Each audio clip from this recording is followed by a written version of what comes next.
ছাত্র শিবিরের পাবনার কাশীনাথপুরের সবুজে ঘেরা মনোরম বাগানবাড়ির আম্রকাননে উৎসবমুখর পরিবেশে অনুষ্ঠিত হয়েছে ঢাকাস্থ সুজানগর বেড়া উপজেলা উন্নয়ন ফোরামের ঈদ পুনর্মিলনী। সিনিয়র রিপোর্টার জাহাঙ্গীর আলমের প্রতিবেদনে দেখুন বিস্তারিত। ক্যামেরায় ছিলেন সোহানুর রহমান। রবিবার সকাল 10টা থেকে শুরু হয়ে দুপুর 2:30 পর্যন্ত চলা এ অনুষ্ঠানে সুজানগর, বেড়া ও আমিনপুর থানা এলাকার বিপুল সংখ্যক নারী পুরুষ পরিবার পরিজনসহ অংশগ্রহণ করেন। ঈদ পরবর্তী এই মিলন মেলা রাজনৈতিক, সামাজিক ও সাংগঠনিক যোগাযোগের এক প্রাণবন্ত কেন্দ্রে পরিণত হয়। অনুষ্ঠানে প্রধান অতিথি হিসেবে উপস্থিত ছিলেন পাবনা 4 ঈশ্বরদী আটঘরিয়া আসনের জাতীয় সংসদ সদস্য অধ্যাপক আবু তালেব মণ্ডল। বিশেষ অতিথি হিসেবে উপস্থিত ছিলেন পাবনা 1 সাথিয়া আসনের জাতীয় সংসদ সদস্য বিশিষ্ট আইনজীবী ড. ব্যারিস্টার নাজিবুর রহমান মোমেন। সুজানগর উপজেলা জামাতের আমির অধ্যাপক কে.এম. হেসাবুদ্দিন সভাপতিত্বে বিশিষ্ট সাংবাদিক আব্দুর রবের সঞ্চালনায়। এছাড়াও বিশেষ অতিথি হিসেবে বক্তব্য দেন পাবনা জেলা জামাতের নায়েবে আমির মাওলানা জহুরুল ইসলাম খান, প্রিন্সিপাল ইকবাল হোসাইন এবং সেক্রেটারি অধ্যাপক আব্দুল গাফফার খান। অন্যান্যদের মধ্যে অনুষ্ঠানে বক্তব্য রাখেন পাবনা জেলা জামাতের অ্যাসিস্ট্যান্ট সেক্রেটারি অধ্যাপক আবু সালেহ মোহাম্মদ আবদুল্লাহ, এস.এম. সোহেল, সাথিয়া উপজেলা জামাতের আমির মাওলানা মোখলেসুর রহমান, বেড়া উপজেলা আমির মাওলানা আতাউর রহমান, বেড়া আলহেরা একাডেমির সাবেক প্রিন্সিপাল মকসুদ আলম চৌধুরী, ঢাকাস্থ সুজানগর বেড়া উন্নয়ন ফোরামের সভাপতি অ্যাডভোকেট মিজানুর রহমান, বিশিষ্ট ব্যাংকার আব্দুর রহমান, পাবনা পৌর জামাতের সাবেক আমির আলহাজ আবিদ হাসান, সুজানগর উপজেলা জামাতের নায়েবে আমির ফারুকি আজম এবং বেড়া উপজেলা জামাতের সেক্রেটারি মাওলানা মোজাম্মেল হক প্রমুখ। এছাড়া অন্যান্যদের মধ্যে উপস্থিত ছিলেন প্রেস ক্লাব পাবনার সেক্রেটারি রফিকুল আলম রঞ্জু, পাবনা জেলা জামাতের বাইতুল মাল সেক্রেটারি অধ্যাপক আব্দুল মমিন, দৈনিক শহর ও গ্রাম সম্পাদক ও প্রকাশক সৈয়দ নাজমুল হোসাইন, বিশিষ্ট সাংবাদিক ও সংগঠক শোয়েব আক্তার, পাবনা পৌর জামাতের সেক্রেটারি অধ্যাপক জাকির হোসেন সহ সুজানগর বেড়ার গণ্যমান্য ব্যক্তিবর্গ।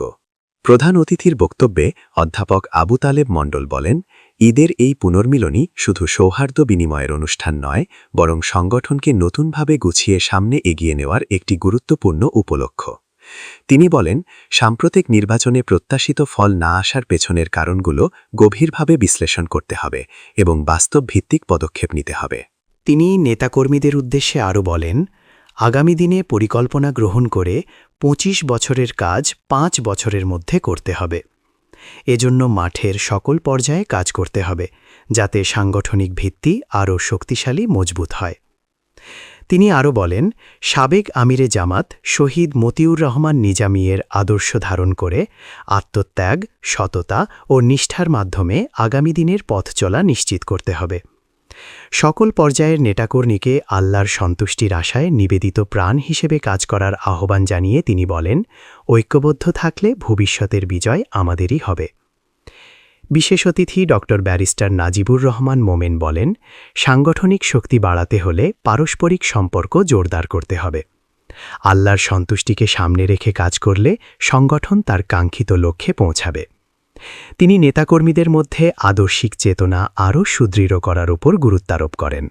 মাওলানা জহুরুল ইসলাম খান বলেন, বর্তমান সময়ে সাংগঠনিক ঐক্য, জনসম্পৃক্ততা ও আদর্শিক প্রশিক্ষণই ভবিষ্যতের রাজনৈতিক সাফল্যের প্রধান ভিত্তি। অধ্যাপক আব্দুল গাফফার খান বলেন, তৃণমূলের কর্মীদের সক্রিয় অংশগ্রহণ ছাড়া কোনো আন্দোলন সফল হয় না। অনুষ্ঠানের সাংস্কৃতিক পর্বে পাবনা অনির্বাণ সাহিত্য ও সাংস্কৃতিক শিল্পগোষ্ঠীর শিল্পীরা সঙ্গীত পরিবেশন করেন। ইসলামী সঙ্গীত, দেশাত্মবোধক গান এবং সমবেত পরিবেশনায় অনুষ্ঠানস্থল প্রাণবন্ত হয়ে ওঠে। আয়োজকরা অতিথিদের জন্য হালকা নাস্তার ব্যবস্থা করেন এবং অনুষ্ঠান শেষে দুপুরের খাবার পরিবেশন করা হয়। অনুষ্ঠানে বিপুল সংখ্যক প্রিন্ট ও ইলেকট্রনিক মিডিয়ার সাংবাদিকবৃন্দ উপস্থিত ছিলেন। নারী পুরুষ, শিশু কিশোর ও প্রবীণদের অংশগ্রহণে পুরো বাগানবাড়ি এক আন্তরিক মিলন মেলায় রূপ নেয়।